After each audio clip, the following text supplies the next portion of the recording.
Well, looks like this Canada Post strike is going past Christmas. In fact, there's a few comments that I wanted to talk about today that may suggest that this could be going on even in January. But let's discuss it in today's video with a few articles that I found about the Canada Post strike. I was hoping by Monday that the strike would be over, but it doesn't really look like that's the case. In fact, they met and it looks like they may stop talking yet again for the second time during the strike.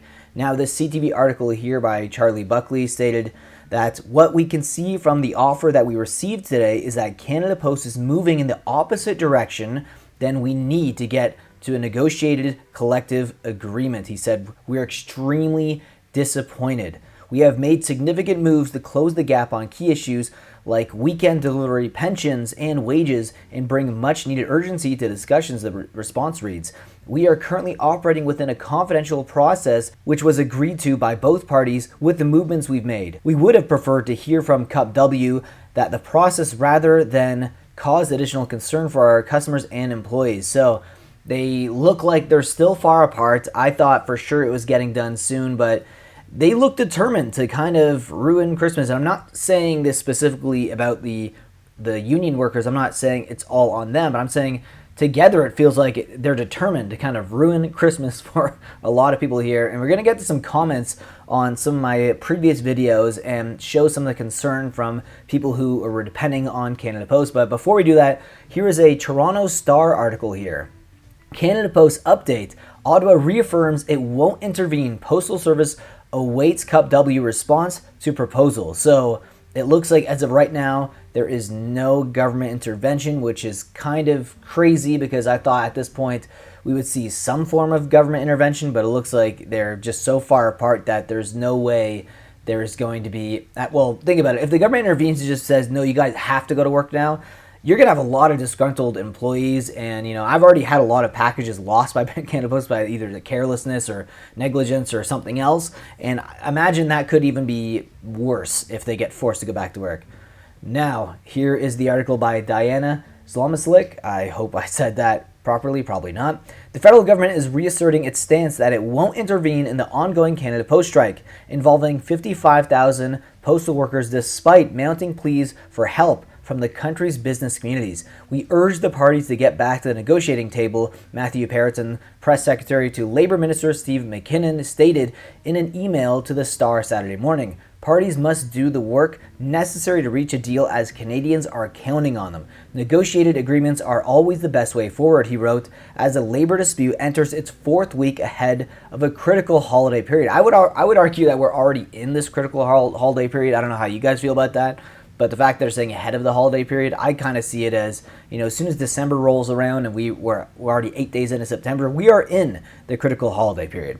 Canada Post told the Star it's waiting on a formal response from the Canadian Union of Postal Workers after the two sides traded proposals Friday through a federally appointed mediator, and that was a few days ago.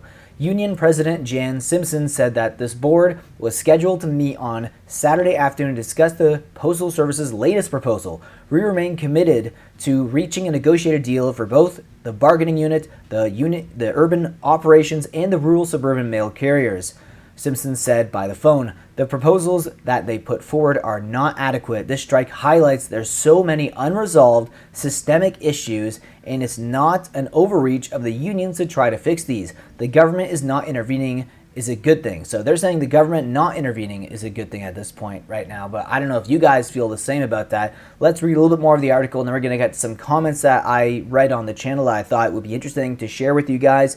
The Postal Service said it has made significant moves to close the gap on key issues like weekend delivery, pensions, and wages. Details of the proposal exchanged between the two sides and a confidential mediation process have not been shared, but the federal agency told the Star it was surprised by recent public comments made by Cup W about its proposal. In a televised interview with CTV News on Friday night, Cup W negotiator Jim Gallant accused Canada Post of moving in the opposite direction than we need to get to a negotiated collective agreement. And yes, there is a video. You guys can find that on the internet as well.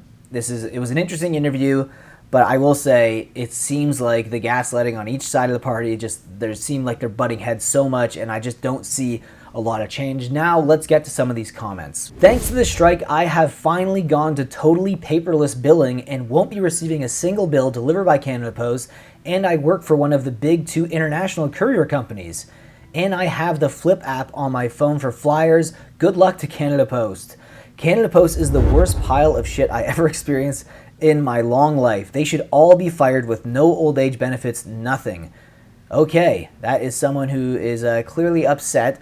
Let's read some more comments here on one of my latest videos. Executives have a conflict of interest. Canada Post owns other private courier companies like Purelator, and I've stated that in other videos as well. So they make more money. They told their white glove customers that strike will go through to January. So maybe there's a little bit of insider information here, and that's why I was saying before earlier in the video that there's a chance that this is going to end in January based on this comment here and based on some other things that I've seen developing in the news. It feels like they're determined to ruin the Christmas season, like what I was saying earlier. Their first offer was in September, which was 10 months after contract expired. Before the contract, they spent $1.2 billion and cut the RSMC salaries by more than 15% and laid off some. News keeps talking about weekends. RSMCs get $2 a parcel plus mileage, yet they are almost never approved to do this. And when they do allow it, only larger packages. All delays while executives make extra money and waiting for forced arbitration instead of good faith negotiations. That is true. It does feel like they're always waiting for that arbitration to happen instead of like them meeting in the middle somewhere, which seems like it's not going to be the case. We have this comment as well. Canada has lost Christmas this year. Who knew the Grinch was the head of the Cup W? That might be a bit harsh, but I understand the sentiment. The good news is FedEx and UPS will have a lot of new workers when the Canada Post layoffs begin. Now, the only way I can see the layoffs happening, since they are union, is if the company files for bankruptcy, and then I guess they already have other companies that they can kind of shift to, and then they're not really bankrupt. I don't know. It's going to be very complicated, but I could see that potentially happening, but things would have to get really rough for that to happen, and especially missing Christmas would maybe be one of those really rough things. Woof, so much for the right-wingers saying delete the Crown Corporation, private couriers can pick up the stack. Yes, this is ridiculous. It's terrible for small businesses, especially during this time of year. I'm an artist and I had to choose my art shop because I cannot ship until this gets resolved. Now, what do you guys think? Do you want to leave some comments down below? Maybe I'll actually read them in the next video. I would love to hear your thoughts about the strike, and let me know, do you think that the strike is going to go on until January? Let me know down below in the comment section. And of course, with that being said, I will see you guys in the next video. Take care.